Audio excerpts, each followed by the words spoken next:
Some of the most serious caregiving decisions get delayed for one reason: guilt, not lack of love, not lack of faith, but guilt.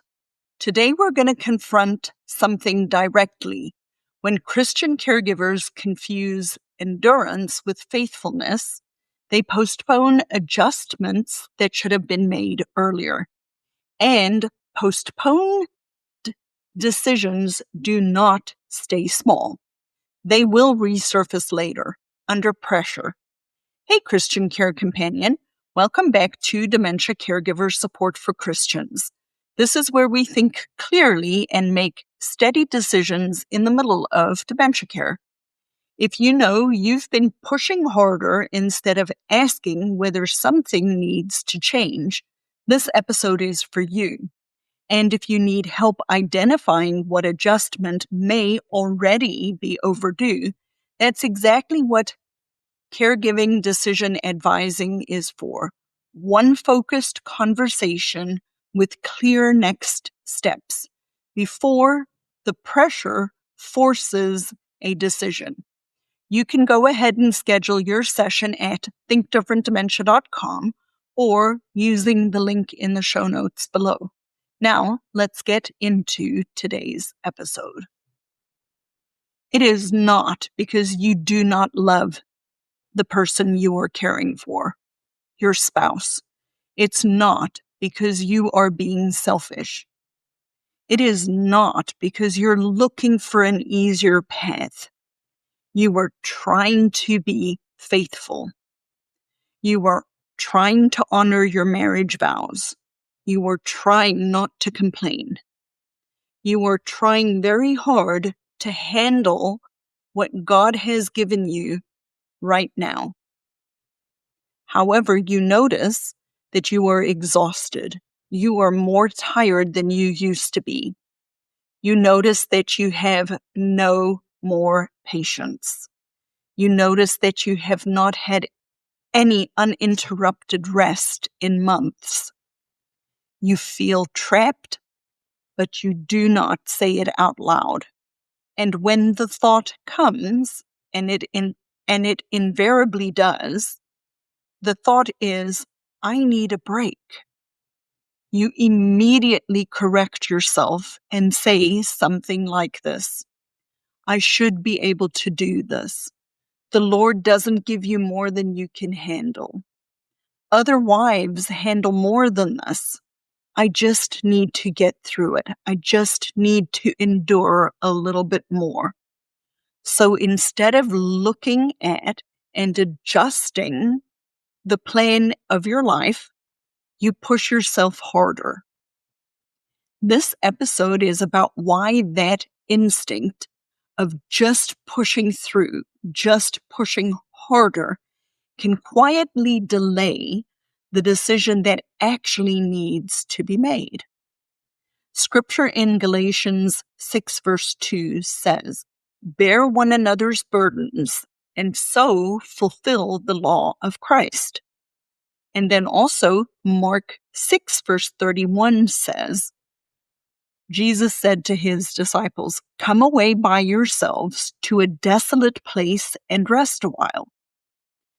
Bearing one another's burdens does not mean that we do not look at the limits. It is a tension between bearing one another's burdens and coming away for a period of time and resting. So, what do we tend to believe that this problem is? You might think to yourself, I just need more patience.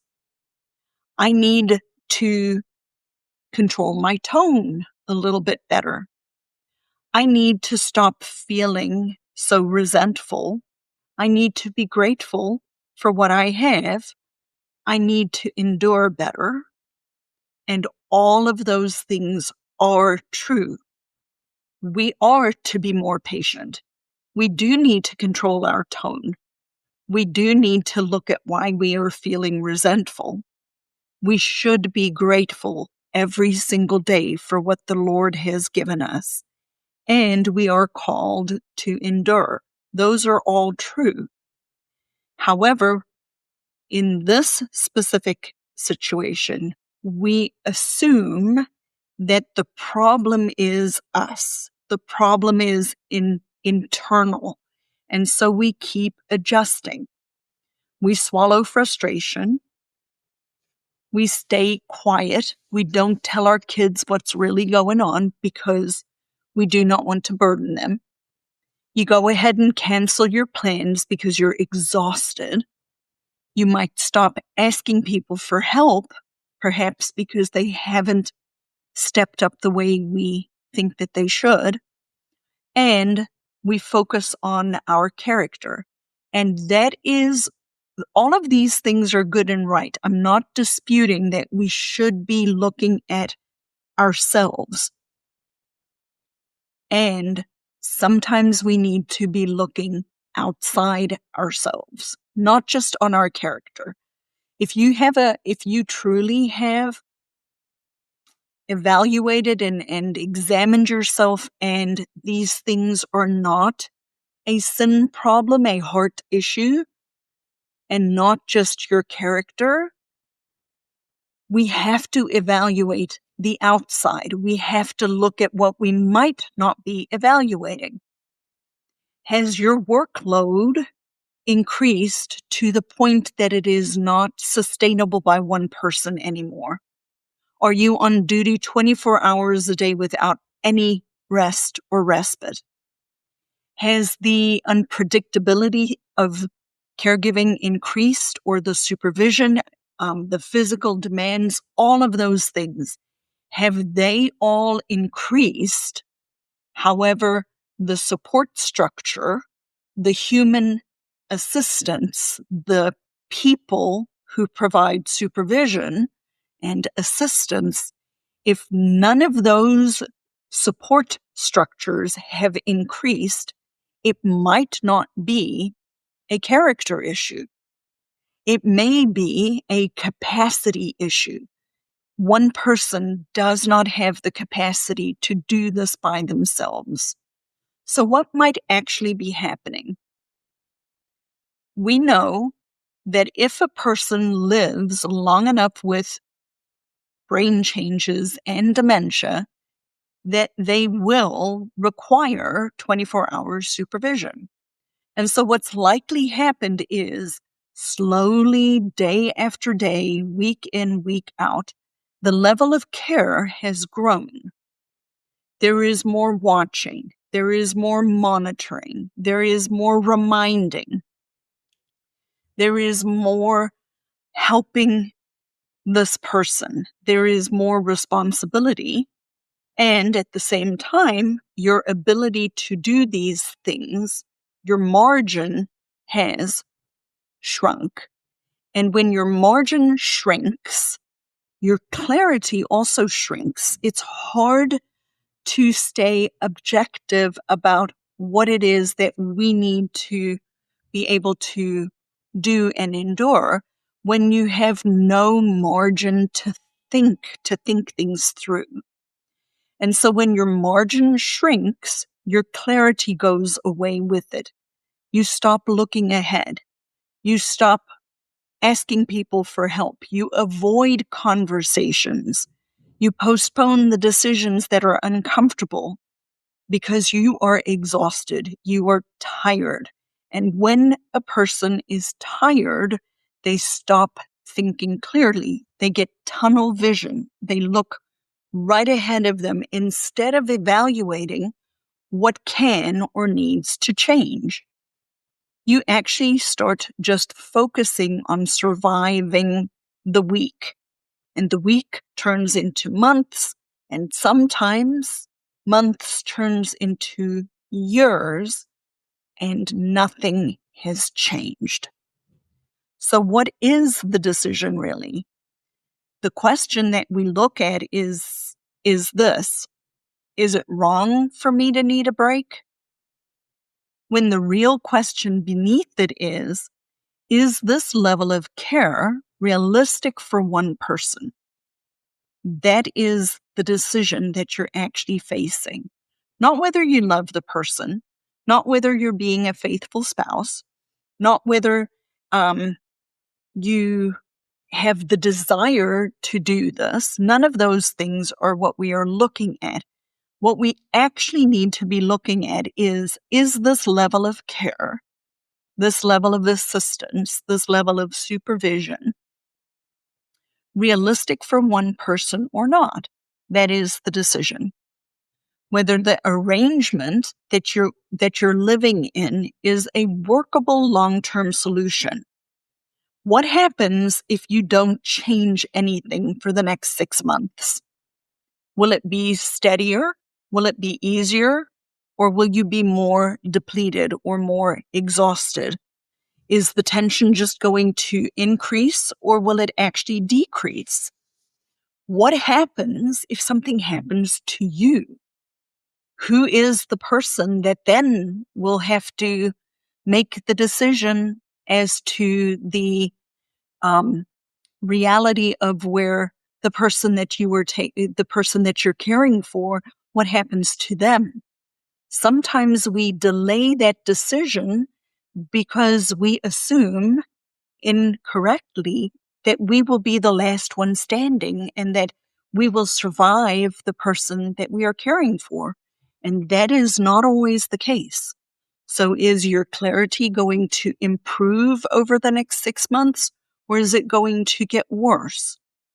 If everything is pointing towards getting worse, your exhaustion, your inability to decide, your being depleted, you're being more impatient.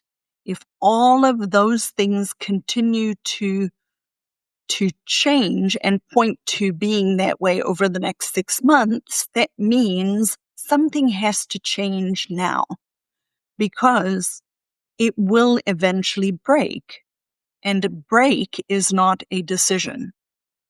Evaluating whether help is overdue, that is the decision. So we're not looking at whether or not you need a break.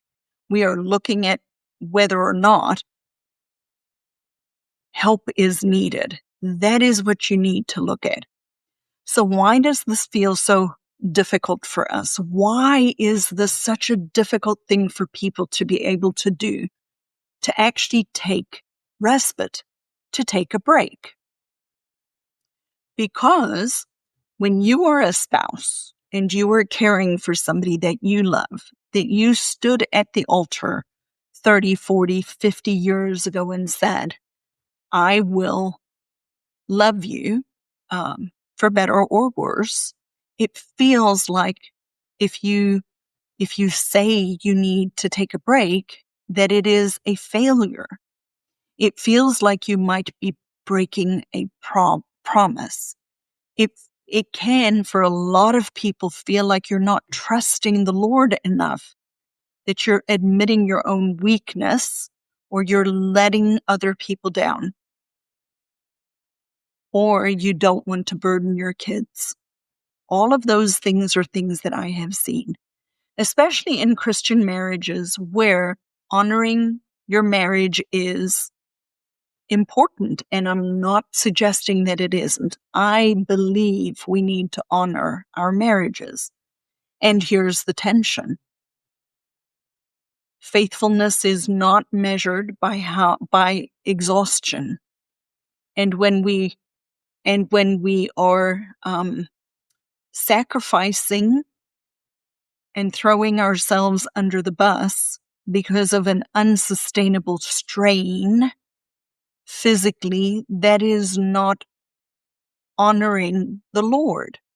The Lord requires us to steward this journey well, and that includes stewarding yourself in this process as well. And it is not because you don't love your husband or your wife. It is because we are struggling to adjust the structure underneath you. And that is why it feels heavy and exhausting.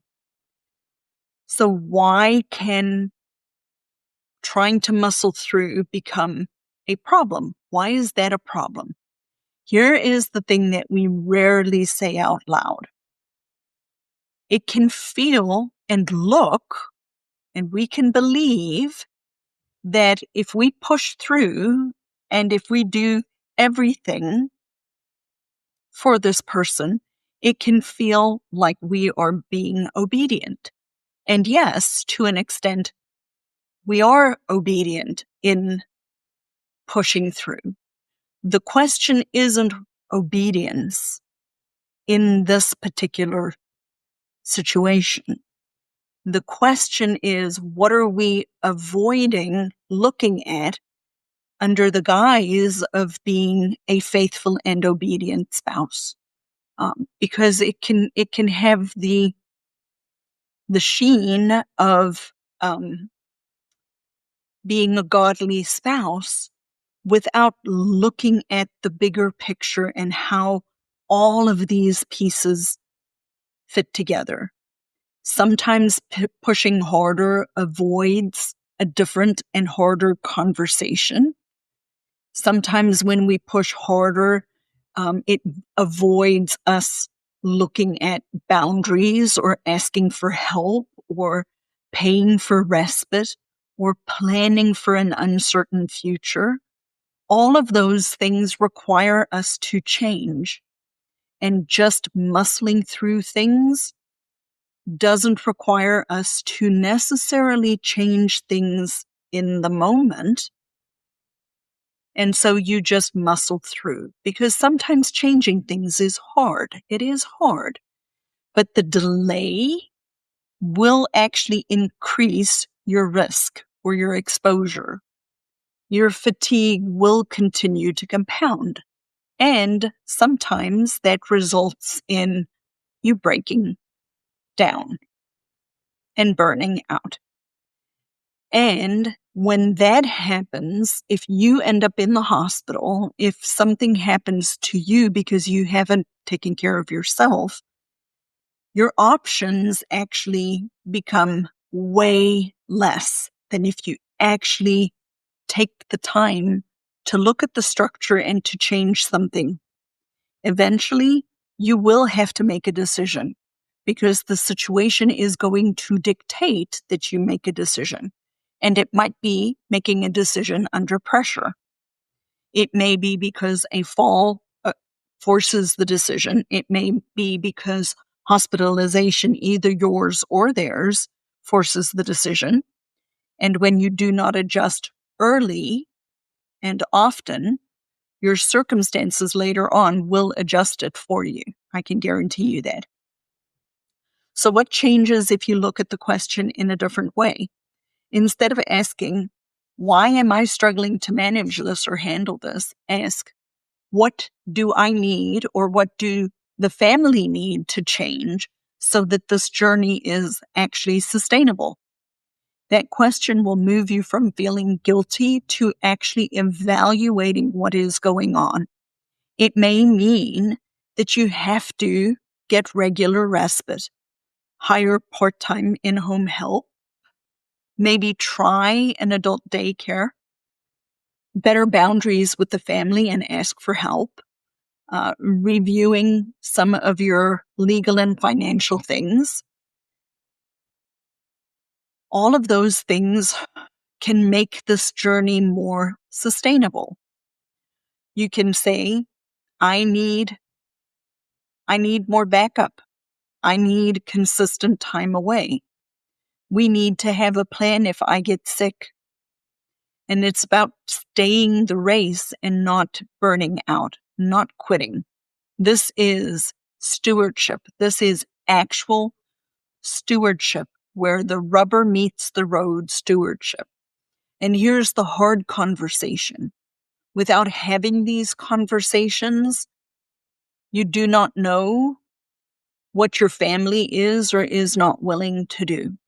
Right? So we have to have some of these harder conversations. And you have to have a plan in case something happens to you. So what will happen if you don't actually take a look at this? if you keep pushing through without adjusting. Your health is going to absorb the price. There is a cost to this. You will be more likely impatient. Your reactions are going to sharpen, and you will have to make decisions when you do not have the bandwidth to make the decisions. Every single time people make decisions when they're depleted, they are deciding when they're in a reactionary mode, and reactive decisions are rarely considered decisions. Dementia will increase care demands. If the person you love lives long enough, they will require 24-hour care. And one person cannot alone provide 24-hour care. So, if support does not increase as the demands increase, instability is going to follow. So, needing a break is not a failure. You do not need to feel guilty for needing a break. Ignoring the fact that it is too much for one person to do alone, that is the risk. And if you're unsure whether what you're carrying is still realistic for you and your family long term, or you feel that important decisions are being delayed because you're simply too tired to face them, that is exactly what a caregiving decision advising session is for. It is a focused 25 to 30-minute conversation. What are you carrying? What help is actually needed? What decision have you postponed? You walk away with clear thinking, calm, practical next steps before the pressure or the crisis will make the decision for you. Go ahead and schedule your caregiving decision advising session at thinkdifferentdementia.com or click the link in the show notes below. And I will see you again in our next episode next week.